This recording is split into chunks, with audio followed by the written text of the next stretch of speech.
Hola, nuevamente aquí estamos para una nueva sesión de clases audiovisuales del ramo de programación y vamos a comenzar la materia del certamen 3 con procesamiento de texto, es decir, el manejo de strings que ya vimos en el primer certamen, pero ahora de una manera mucho más acabada.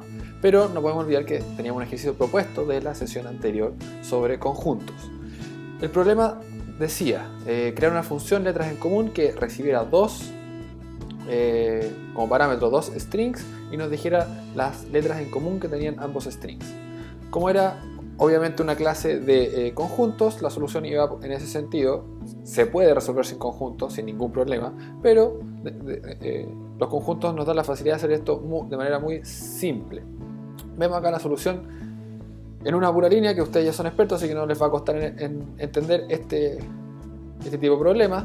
Pasamos a conjunto ambas palabras, es decir, dividimos la palabra por letras, intersectamos ambos conjuntos, es decir, creamos un nuevo conjunto con los elementos en común, las letras en común, y calculamos el largo de ese conjunto, que sería la cantidad de letras en común.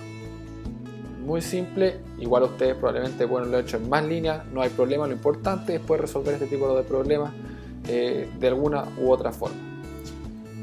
Veamos entonces el tema de texto o strings. Primero, sabemos de antemano, lo único que sabemos es que con el paréntesis cuadrado podemos obtener una letra de un string. Pero quiero mencionar ahora ciertas letras o caracteres que son particulares de programación y que tienen un significado distinto cuando imprimimos ese contenido. Por ejemplo, acá el salto de línea. El salto de línea está representado por el \n. Si definimos una variable, voy a abrir Python aquí, tenemos la variable a y la declaro como hola \n mundo. Estamos acostumbrados a este tipo de ejemplos. Si muestro el contenido de a, nos muestra hola \n mundo. Pero este tipo de caracteres toman protagonismo funcionan cuando hacemos un print. Cuando mostramos la información es donde realmente toman la acción y aparece en este caso después de un print, primero sin comillas, lo sabíamos, pero el salto de línea, el \n, no lo anota porque lo toma en cuenta como lo que es el salto de línea.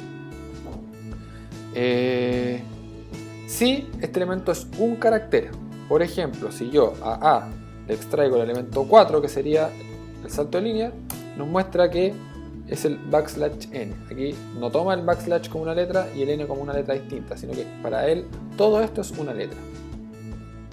Y lo vemos acá cuando calculamos el largo en las diapositivas de este string, es 5, es decir, esta letra, esa, B, el salto de línea, C, quinta letra. Seguimos entonces con strings.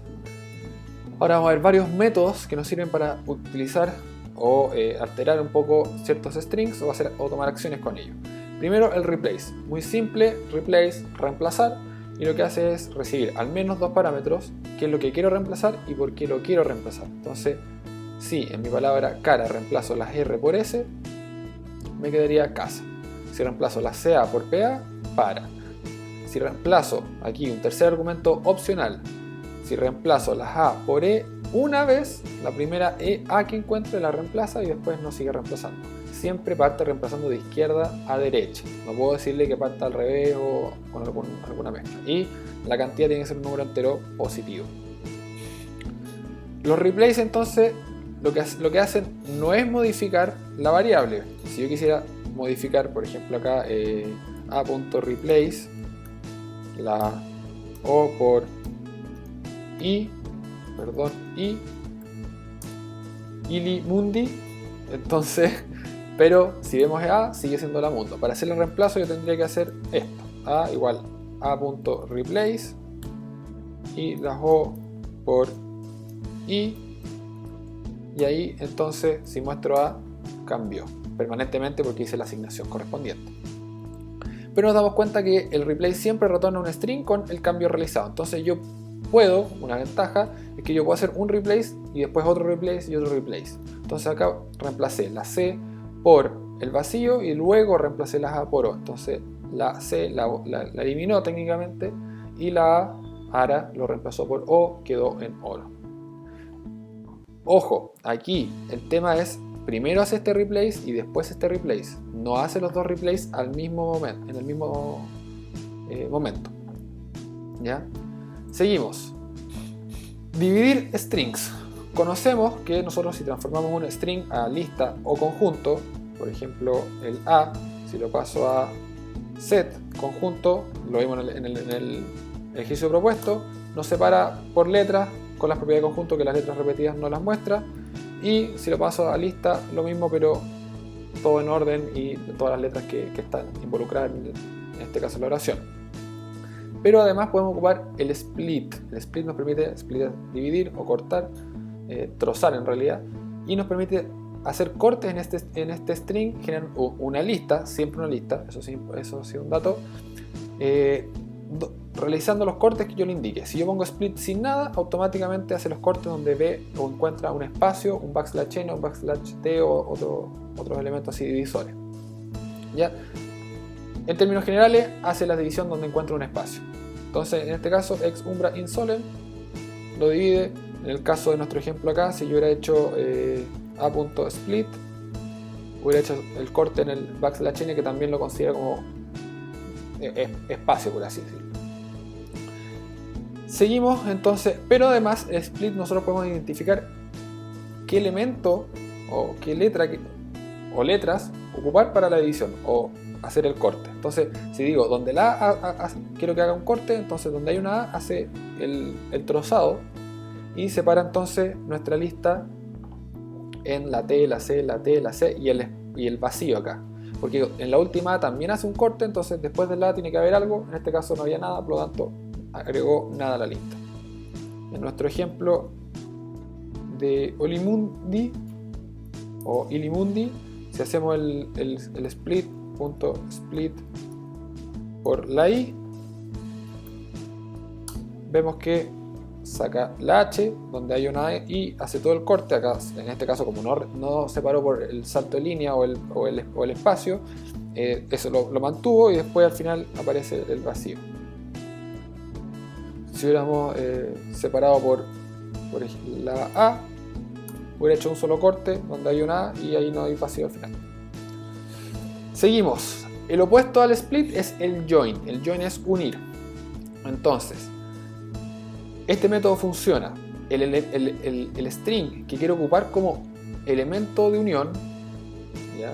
Como el pegamento, por así decirlo, va a unir y como argumento al join, como parámetro, va a recibir una lista o un elemento iterable, un conjunto de strings. Tienen que ser todos strings. Y esos elementos, acá ex umbra in solem, los va a unir con ese carácter o caracteres o elementos que estén como string siempre definidos. Entonces ahí une por el espacio, acá une por nada, después une por esta flechita y hace distintos join. Sí, importante recordar que tienen que ser todos los elementos string para que funcione el join. Tengan cuidado de no confundirlo con el formato del split. Acá el join es el elemento de unión y como parámetro son los elementos que quiero unir. En el split es lo que quiero separar, que es un string, y como parámetro del split va el elemento de separación que quiero ocupar. Si nos tocara unir elementos como números, no se puede, sale error. Pero una forma rápida de transformar números a strings es ocupando la función map. Map recibe una función y un elemento iterable y aplica esa función a ese elemento iterable. En nuestro ejemplo acá, recibe una lista de números y el método para transformar a string str, o sea el constructor, y entonces lo que aplica es el str a cada uno de los elementos de números. Y eso siempre devuelve una lista con aplicada esta función, en este caso el constructor, a los elementos de iterables que se le está entregando. Es decir, 0, 1, 2, 3, pero todos como string en este caso. Y ahí yo sí podría hacer el join correspondiente. Repasen esto del map, es un detalle que les podría servir en algunos casos. Si les complica mucho, pueden hacerlo de otra forma, un poco más extensa, pero igualmente correcta. El format. El método format nos permite declarar inicialmente, o sea, un string con este tipo de simbología. Llave 0, llave 1, puede ser el 1 acá o el 0 acá, eso da lo mismo. Pero si hay llave 0 y llave 1, cuando hago a este string s.format, que es el método, le tengo que entregar dos parámetros, Y donde está el 0 reemplaza el primer parámetro que recibe el format, y donde está el 1 reemplaza el segundo parámetro que recibe el format. Si hubiera una llave 2 tendría que entregarle un tercer parámetro al format, o si pongo solamente un 0 le entrego solamente un parámetro. O sea, la cantidad de elementos que recibe la función format tiene que ser igual a la cantidad de llaves valor que hay. Y nos permite acá entonces declarar una especie de molde, y los elementos que van a ir variando en ese molde los puedo ir reemplazando indistintamente y utilizar varias veces este molde para generar distintos tipos de oraciones en este caso. Entonces, cuando ocupo el format con Perico de Valparaíso, soy Perico y vivo en Valparaíso. Con Erika y Berlín, soy Erika y vivo en Berlín. Y lo mismo con Guangdong y Beijing. Entonces ahí ocupa este molde y va reemplazando los elementos según las posiciones. Entonces el 0 es ese, el 1 es ese. Si pongo el 1 acá, entonces el Valparaíso hubiera aparecido al principio, y el 0 lo hubiera puesto acá, entonces Perico hubiera salido al final, y así para el resto.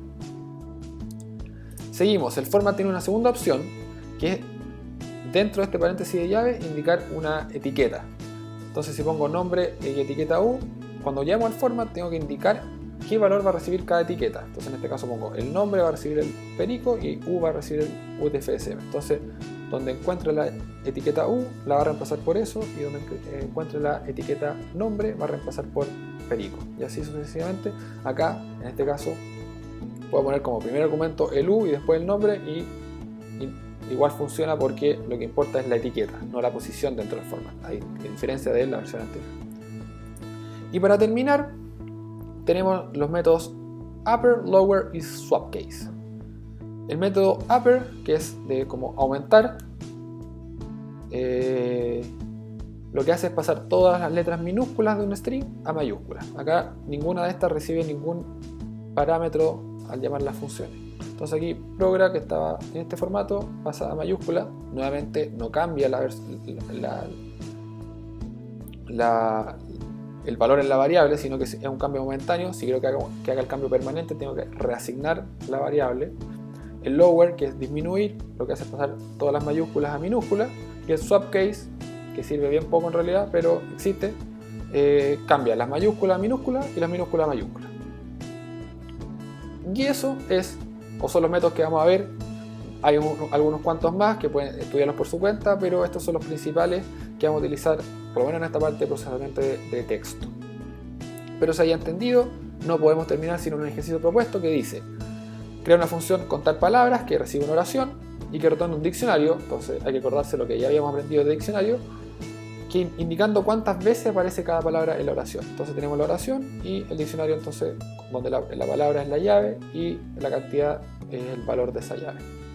Hay que tener nociones de que las letras acá las cuento en minúscula. El si bien aparecía en mayúscula, apareció contado como en minúscula, y se eliminaron también los signos de puntuación. Entonces, tomando esas precauciones, limpiando esta oración, este string, luego pasarlo a contar cuántas veces aparece cada palabra. No debería costarles mucho si recuerdan también el tema de diccionarios, que no podemos olvidar. Cualquier duda, ya saben, en clase, por mail o en mi oficina, y nos estamos viendo en una próxima sesión de clase audiovisual. Que estén bien.